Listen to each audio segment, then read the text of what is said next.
Olá, bem-vindos a mais um vídeo do canal. Hoje para falar com vocês um pouquinho sobre Um Beijo no Asfalto, né? O Beijo no Asfalto, do Nelson Rodrigues. Mas antes de falar propriamente sobre o livro, dessa resenha que a princípio vai ser curta, eu gostaria de falar só três coisinhas. Primeiro, eu espero que o ventilador não esteja atrapalhando o áudio do vídeo, porque aqui no Rio está um calor dos infernos e de fato o inverno esse ano não existiu para nós cariocas. Ponto 2, eu gostaria muito de agradecer a todas as pessoas novas que chegaram aqui no canal da semana passada para essa semana, sobretudo em razão do vídeo que eu lancei domingo passado, do encerramento de agosto. Né? Sejam muito bem-vindos, eu espero que a gente consiga fazer aí essa troca bacana sobre literatura, que é o propósito, né, do canal. Em terceiro lugar, pedir desculpa pela minha voz. Eu tô um pouco rouco, vocês devem ter reparado, porque no feriado dia 7 de setembro eu amanheci um pouco gripado. E ainda assim, eu fui negligente, imprudente, e eu saí à noite com amigos para um samba na Fundição Progresso. Eu me arrependo um pouco, talvez, de ter ido, porque eu estou destruído, estou sem voz, com uma dor de garganta terrível. Enfim, então perdoem aí, eventualmente, o ventilador e minha voz. Eu espero que vocês estejam conseguindo ouvir bem. Mas vamos falar então sobre esse livro, que, como eu já disse, já adiantei, não pretende ser aqui um vídeo, uma apresentação, né, muito extensa, até porque a história em si não é tão longa e muitos de vocês, eu acredito que já conheçam um pouco aí do plot do Beijo do Asfalto. E se não conhecem, de boa, fiquem aqui que o objetivo é justamente apresentar para vocês. Então, eu comprei esse livro, eu menciono isso até no vídeo passado, ali na Carioca, né, num sebo, influenciado pelo espetáculo que eu fui assistir da Fernanda Montenegro, dela ali, Memórias de Nelson Rodrigues, e eu fiquei fascinado, eu falei, cara, tá aí, eu preciso conhecer o autor. Eu acho que no vídeo passado eu mencionei, eu cometi um erro, eu disse que eu nunca tinha lido nada do Nelson Rodrigues, mas isso não é verdade. Eu tinha lido aquela coletânea de contos dele, chamada, eu acho que é A Vida Como Ela É, não é isso? Só que os 100 inéditos, acho que até então não tinham sido publicados. Enfim, eu já tinha lido contos do Nelson Rodrigues, eu tinha gostado, mas nunca tinha lido a peça, né, o teatro dele. A dívida agora está, pois, devidamente paga, porque terminei esse livrinho há umas 2 semanas e eu fiquei apaixonado. Essa edição que eu tenho aqui em mãos, ela traz, inclusive, umas informações muito bacanas. Por exemplo, além de algumas fotos da primeira montagem da peça, que contou ali com Francisco Cuoco, contou com a Fernanda Montenegro, entre outros. Aqui, tá vendo? Ela também traz a reprodução do programa de estreia deles, tá vendo? Quando foi lançado na década de 60. E essa peça foi basicamente uma encomenda da Fernanda Montenegro. Aqui atrás do livro, você tem uma passagem que o próprio Nelson escreveu, que ele diz o seguinte: Fernanda Montenegro passou 8 meses telefonando para mim para eu escrever uma peça. Achei linda a obstinação da musa sereníssima. Ela achava que era inútil, mas insistia.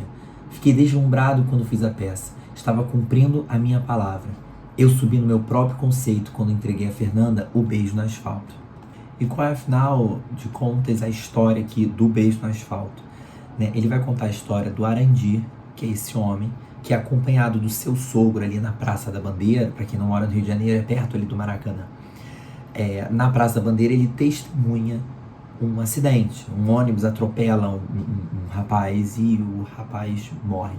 Mas antes dele morrer, ele tem tempo de pedir pro Arandir, que estava ali na rua, né, passando, um favor. Ele pede pro Arandir um beijo.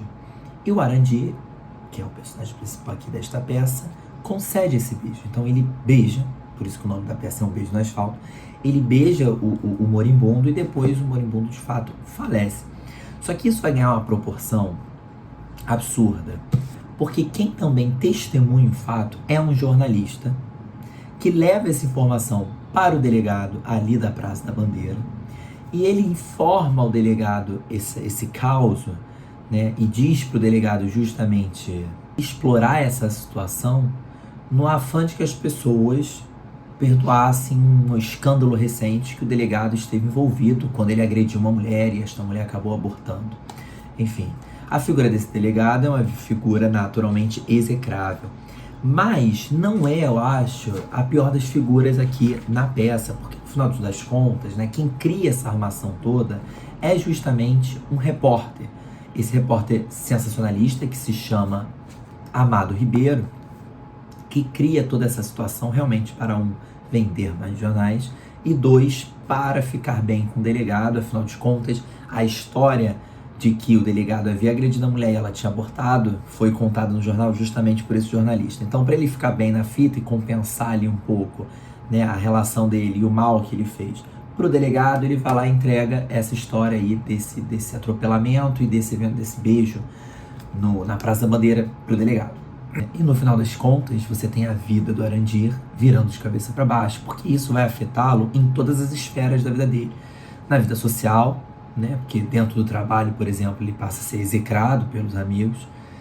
Na vida familiar, porque a mulher dele também, no primeiro momento, a princípio, ela aceita o que aconteceu, mas depois, quando ela descobre que de fato foi um beijo na boca que o Arandir deu no moribundo, não fica nada feliz nem contente com a situação. Enfim, cara, é uma peça muito bacana. E tem algumas coisas curiosas, né? Porque como eu já tinha acabado de mencionar com vocês, se o delegado é uma das figuras execráveis aqui, ou pelo menos manifestamente execráveis, né? Ou seja, aquela pessoa que não deixa dúvidas de ser uma pessoa ruim, você tem aqui o repórter como grande arquiteto de toda essa situação. E o Nelson Rodrigues era jornalista. Então, assim, isso me leva a pensar em algumas coisas curiosas, como, por exemplo, nessa peça, nesse espetáculo que foi da Fernanda Montenegro, um dos textos que ela leu, salvo engano, ele assume esse papel de conservador e reacionário. Ele sempre se considerou um conservador, o que não tem nenhum problema, a rigor. Só que qual é o ponto dele? Em muitos desses momentos, sobretudo nessa peça aqui, a gente tem uma verdadeira lupa sobre a hipocrisia de certos conservadores, ou se não do conservadorismo de uma forma geral. É como se ele apontasse para a classe média e dissesse: olha, vocês agem como se fossem puritanos, vocês agem como se fossem realmente conservadores, vocês condenam um cara por ele ter beijado a boca de outro. Porém, vocês também fazem uma série de outras coisas que aqui é revelado na peça, não quero dar spoiler. Isso é meio louco, né?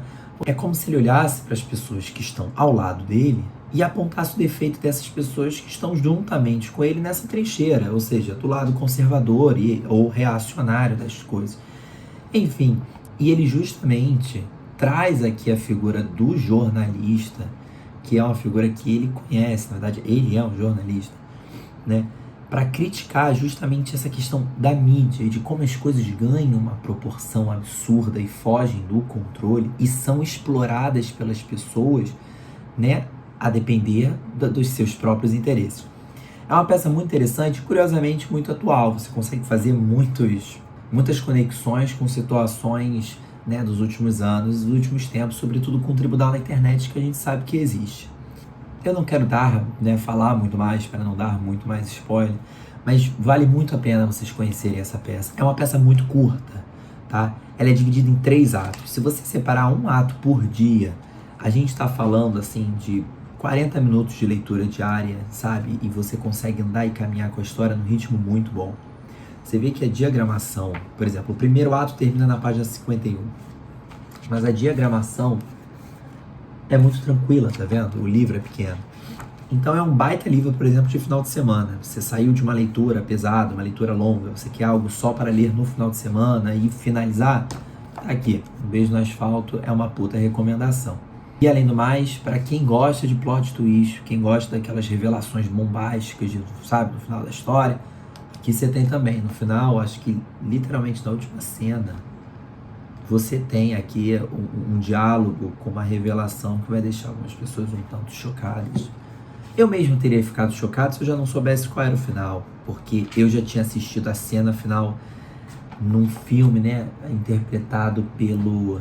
Já tiveram alguns filmes, acho, do Beijo do Asfalto, mas esse que eu tô falando é do Neila Torraca com Tarcísio Meira. Enfim, gente, forte recomendação, uma baita peça de teatro muito boa. Quero ler outras coisas do Nelson Rodrigues, naturalmente. Eu acho que é uma das peças mais famosas dele, e com razão. O próprio autor comenta aqui que subiu no próprio conceito quando entregou a peça pronta. Me digam se vocês já conhecem essa peça, se vocês já leram, ou se já leram outras coisas do Nelson Rodrigues, tá? Vamos trocar aqui informações nos comentários, porque é sempre muito bom. Enfim, fiquem com Deus, um beijo pra vocês. Não se esqueçam de se inscrever no canal, de comentar e curtir. Não custa nada e foi como eu falei, me deixa muito contente. Ajuda na autoestima aqui do Pedro, sobretudo por pena, porque eu estou doente. É o mínimo que vocês podem fazer por mim, é se inscrever no canal. Enfim, a gente se encontra então semana que vem, se tudo der certo e se o trabalho e após não acabarem com a minha vida essa semana. Tá bom? Beijo e até mais.